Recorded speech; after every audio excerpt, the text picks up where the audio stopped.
This channel does not promote any violent, harmful, or illegal activities. All content provided by this channel is meant for an educational purpose only. আবারও খবরের শিরোনামে নন্দীগ্রাম, অবশ্যই সেদিকটায় আমাদের যেমন নজর থাকছে, তার পাশাপাশি আরো গুরুত্বপূর্ণ খবর, পাসপোর্ট জালিয়াতি চক্রের সঙ্গে মানব পাচার চক্রের যোগ। হ্যাঁ, ঠিক শুনছেন, এমনটাই অনুমান তদন্তকারীদের। শুধু পুরুষ নয়, মহিলাদের নামেও ভারতীয় পাসপোর্ট তৈরি করতে আবেদন জমা পড়েছিল এই চক্রের হাত ধরে, দাবি পুলিশ সূত্রে। আর কি খবর রয়েছে পুলিশের সূত্র ধরে আমাদের প্রতিনিধি সুপ্রিয়র কাছ থেকে আমরা সরাসরি জানার চেষ্টা করব। সুপ্রিয়, দেখো, পাসপোর্ট জালিয়াতির তদন্ত যত সামনের দিকে এগোচ্ছে ততই কিন্তু নতুন নতুন তথ্য সামনে উঠে আসছে এবং ইতিমধ্যেই যেটা পুলিশ সূত্রে জানা যাচ্ছে যে এই পাসপোর্ট জালিয়াতি তদন্ত করতে গিয়ে গোয়েন্দারা যে তথ্য হাতে পেয়েছেন যে শুধুমাত্র পুরুষ নয়, মহিলাদের নামেও কিন্তু এই যে চক্র, পাসপোর্ট জালিয়াতি চক্র, তাদের হাত ধরে কিন্তু মহিলাদের নামেও আবেদন জমা পড়েছিল।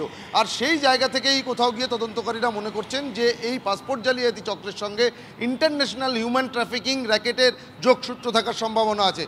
ইতিমধ্যে গতকাল আলিপুর আদালতে কিন্তু এই সম্ভাবনার কথাই পুলিশের তরফ থেকে সরকারি আইনজীবী মারফত তুলে ধরা হয়েছিল এবং তার পাশাপাশি এই যে পাসপোর্ট জালিয়াতি চক্রের এই যে গোটা কর্মকাণ্ড, তাদের এই নেটওয়ার্ক, এই সমস্ত বিষয় শোনার পর রীতিমতো আলিপুর আদালতের ভারপ্রাপ্ত এসিজেএম তিনি কিন্তু তার নিজের বিস্ময় প্রকাশ করে বলেন যে এই চক্র কি কোথাও গিয়ে ভোটার তালিকাতেও নাম তুলে দেওয়ার কাজ করতেন। অর্থাৎ বাংলাদেশ থেকে অবৈধভাবে যে সমস্ত নাগরিকদের নিয়ে আসা হতো, তাদের নামে যে ভুয়ো নথি তৈরি হতো, সেই নথি ব্যবহার করে যে জাল ভারতীয় পাসপোর্ট তৈরি করা হতো, তার পাশাপাশি এই সব কিছুর জন্য একটা প্যাকেজ সিস্টেম ছিল। প্রায় 2 থেকে 3 লক্ষ টাকা, কখনো 4-5 লক্ষ টাকা নেওয়া হতো বাংলাদেশি নাগরিকদের থেকে। আর তার বিনিময়ে, অর্থাৎ এই টাকার বিনিময়ে কি কোথাও গিয়ে এই ভারতীয় যে ভারতবর্ষের নাগরিকদের যে ভোটার তালিকাতে নাম থাকে, ঠিক একই কায়দাতে বাংলাদেশি নাগরিকদেরও কি নাম তুলে দেওয়া হয়েছে, এমন কোনো তথ্য আছে কিনা। যদিও সরকারি আইনজীবীর তরফ থেকে পরবর্তীতে যেটা জানানো হয় সেই সম্ভাবনার দিকটাও দেখা হচ্ছে।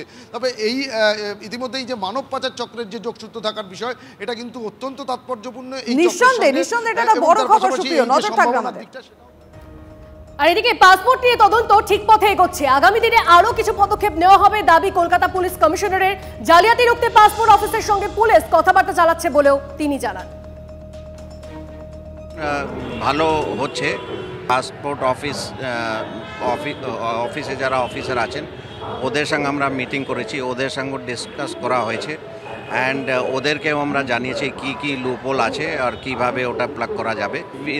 We are keeping watch and এটাতে আরও কিছু অ্যাকশন হবে, এটা যেহেতু তদন্ত হচ্ছে।